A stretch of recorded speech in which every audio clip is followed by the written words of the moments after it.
penjelasan sikit. Projek NFC ini adalah projek high impact yang telah diletakkan oleh Kerajaan Barisan Nasional dan telah menjadi landmark skandal dalam negara kita. Rakyat menunggu penjelasan tentang kes ini. Semalam Kementerian Asas Tani kata menunggu arahan daripada Kementerian Keuangan apakah tindakan selanjutnya. Tetapi kes ini sudah berlanjut daripada 2007 sampai sekarang. Jadi satu kes yang mula-mula tak ada orang tahu, lepas tu bila kita dibongkarkan, masih lagi lembab dan lambat menguruskannya. Jadi ini harus diperjelas kepada rakyat yang menunggu kerana rakyat Melayu di kampung supposed to be dengan izin memanfaatkan dalam program ini. Jadi Kementerian Keuangan harus serius untuk mengatasi masalah ini secepat mungkin dan bergabung dengan Menteri Kementerian Asas Tani agar projek ini terus dilaksanakan untuk manfaat orang Melayu khususnya. Menteri, boleh saya respon balik pada jawapan Menteri tadi. Saya faham bahawa kes ini memang dibawa ke mahkamah, ya. Tetapi pada masa yang sama, saya rasa amat hairan kalau kita tidak mahu mengaku bahawa ada kelemahan dan kesilapan yang telah berlaku dalam memberikan kontrak itu kepada pihak NFC sehingga terpaksa menghadapi suasana di mana kemungkinan kita akan kerugian paling kurang dalam 70 juta ringgit harta rakyat. Sambil itu, apa yang telah diinginkan melalui projek ini tidak tercapai. Kita boleh lepaskan tangan dengan mudah dan mengatakan, oh ini sekarang ini kes mahkamah, maka kita serah pada mahkamah. Tetapi hakikatnya, sekiranya kawal selia dilakukan dengan baik daripada awal dan tidak ada campur tangan politik, ya, walaupun kita tidak mahu adanya sangka buruk dan sebagainya, ya, tetapi hakikatnya a bad decision dengan izin Tan Sri Speaker has been made dan kita mesti memperketatkan prosedur-prosedur untuk menentukan bahawa perkara-perkara yang seperti ini tidak berulang dan tidak berlaku sekali lagi. I mean, we cannot carry on repeating the same mistakes year in and year out. Dan inilah yang amat mendukacitakan bagi saya apabila kita melihat satu jawapan yang bagi saya menunjukkan tidak ada penyesalan dan kesanggupan untuk mengaku bahawa sudah memang ada kelemahan dari segi governance itu dan kawal selia itu, ya.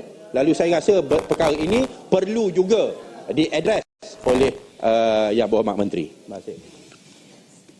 Nak tambah sikit juga daripada situ, sikit aja. Ya, Tanjung Karang tak payahlah. Tanjung Karang dulu Menteri Asas Tani kan. Okey, jadi ini sikit lagi kerana kita dapat tu dalam kes ini wang telah dikeluarkan tapi kontrak, even the kontrak tak sedia dan tak siap tapi wang sudah dikeluarkan kepada syarikat NFC. Itu juga satu governance yang agak-agak lemah dan amat menyelewengkan. Tan Sri Tua, Yang Mohd Ampang menyatakan kebincangan mestilah serius. Sebenarnya apabila kita mendapat maklumat, ya, cerita ni cerita pada tahun 2009. Apabila kita dapat maklumat ada permasalahan dalam NFC, itu tidak disuarakan oleh siapa, bukan cerita disuarakan oleh siapa, tapi kita ambil tanggungjawab, kita melakukan forensic audit, kita lantik dan situ kita nampak jelas akan permasalahan tersebut. Kemudian kita bincang dengan pihak AG, tindakan-tindakan yang mesti diambil. Iaitu kita ambil tindakan tersebut. Kemudian persoalannya sekarang kita hendak ulangkan balik 250 juta ringgit itu. Jadi kita sita dan kita dapat 79.9. Kalau tiba masanya 86 tadi, 86 tolak 79 telepon ada 6 juta lagi. Kalau tiba 1 tahun, kalau ada dapat, kita akan dapat lagi tambahan. Kemudian ada aset-aset tersebut. Jadi melaksanakan satu itu bukannya boleh sekelip mata saja, ia punya perundangan dan sebagainya. Perundangan itulah yang harus kita ambil perhatian. Tan Sri Yang Mohd daripada Bayan Baru menyentuh tentang 1MDB. Di mana kita maklum Tan Sri Tua, 1MDB ini adalah satu badan, satu entiti di bawah Menteri Keuangan diperbadankan dan ia mempunyai fungsi yang agak berbeza daripada agensi-agensi atau entiti kerajaan. 1MDB ini mempunyai peranan untuk melaksanakan apa yang kita katakan sebagai CSR, program-program CSR. Kita tahu di World Economic Forum biasa dibangkitkan tentang soal creative capitalism, dibangkit oleh banyak pemimpin termasuk dalam sektor swasta yang menyatakan bahawa dalam konteks usaha-usaha untuk membangunkan rakyat berkenaan dengan permasalahan-permasalahan rakyat dari segi pelajaran dan sebagainya, mengapa tidak badan-badan korporat memainkan peranan. Jadi sehubungan ini dengan ini, kerajaan memikirkan bahawa sudah tiba masanya kita tubuh satu badan untuk melaksanakan tugas tersebut. Tapi badan ini mestilah satu badan yang viable. Viable dalam arti kata ia satu badan yang self-financing. Jadi pada peringkat pertama, pihak kerajaan telah memasukkan sebanyak RM1 juta. Dalam masa tempoh start-up, peringkat awal sampai beberapa tahun kemudian, syarikat ini baru kepada peringkat mahu buat pelaburan.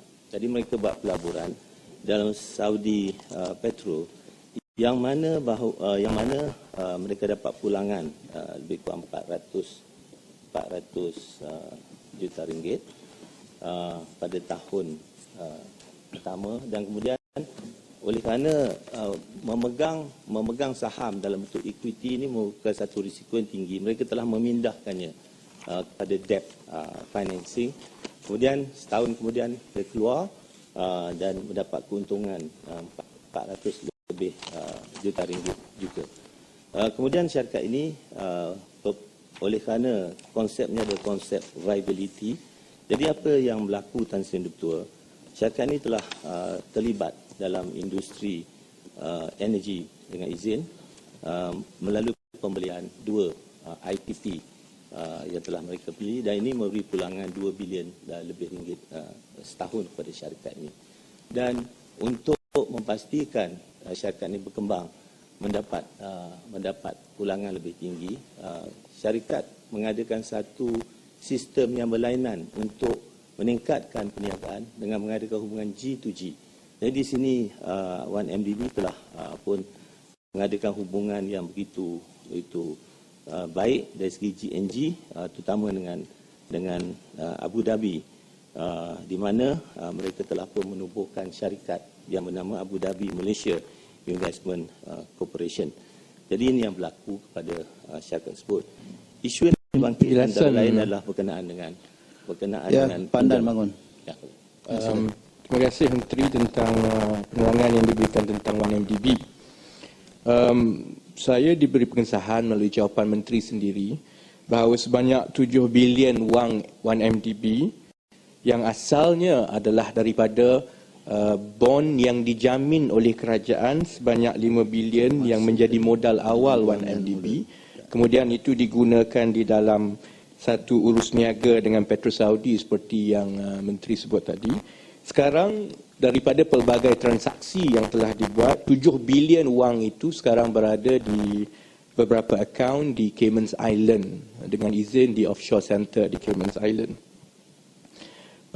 Wang sebanyak 7 bilion yang diletakkan di offshore center secara prinsipnya mendedahkan kepada beberapa risiko kewangan, terutamanya risiko dari segi pertukaran mata wang apabila berlaku perbezaan dan lain-lain. Tetapi yang lebih besar ialah penglibatan besar 1MDB di dalam projek-projek besar negara, termasuklah pembangunan semula Sungai Besi, bermakna ia bakal memerlukan suntikan dana yang besar. Jadi apabila 7 bilion wang yang asalnya ini daripada negara diletakkan di akaun pesisir pantai yang kita tahu penuh kerahsiaan dan kita tidak akan dapat maklumatnya, sudah tentu ia akan menimbulkan banyak tanda tanya. Dan pendapat umum kenapa transaksi itu akhirnya berakhir di Cayman Island ialah kerana urus niaga asal dengan Petro Saudi itu juga tidak telus dan banyak tidak tahu sehingga sekarang asal usul operasi dan maklumat-maklumat terperinci. Jadi sebab itu saya minta pengesahan dan juga penjelasan daripada Menteri. Pertama, rasional kenapa sehingga 7 bilion ringgit wang negara yang asal daripada terbitan bond di negara ini akhirnya berakhir di Cayman Island. Apa rasionalnya? Dan yang kedua, minta supaya Menteri mengesahkan bahawa 7 bilion itu adalah dalam bentuk tunai, cash, dan bukannya dalam bentuk transaksi dengan izin receivable ataupun aset-aset lain, supaya kita tahu bahawa wang 7 bilion itu berada di dalam akaun walaupun ia berada di Cayman Island. Terima kasih, Menteri. Ya. Tan Sri Ketua, ya. Apabila 1MDB memiliki 7 bilion, wang itu adalah dalam bentuk USD, maknanya dia lebih kurang 3 bilion lebih lah, saya ambil macam itu. Ke mana nak diletak? Jadi akhirnya diletak di Cayman Island. Pertama kerana kita kena terima hakikatnya Cayman Island di bawah British punya jurisdiction. Dia punya saiz pasarannya besar. Dari segi asset size di situ ada 1.7 trilion US dollars. Kemudian ada number of funds, berjumlah fund dananya 10,932. Kemudian dia punya fund manager tu 123. Bermakna bahawa dia mudah nak buat pelaburan. Dia letak dalam 6 portfolio yang menjanjikan pulangan 10%. Banding pula dengan Labuan. Labuan dia punya fund 11.7 billion US dollars. Jadi maknanya kalau kita nak melabur, ruang tu tidak mencukupi. Dan ada 55 fund managers, satu dormant ada 54 keseluruhannya. Jadi itu rasionalnya. Mengapa dalam US dollars? Sebab pinjaman tersebut dalam US dollars. Kalau dibawa dalam negara kata letak di Kuala Lumpur, mana-mana bank katakan, dia akan terdedah kepada exchange risk. Yang ini akan boleh menyukarkan 1MDB untuk membayar balik pinjaman US dollars. Yang kedua, 1MDB sekarang sedang buat bidding di luar-luar negara, dan duit inilah sebenarnya akan digunakan apabila bidding itu dapat diperolehi oleh 1MDB.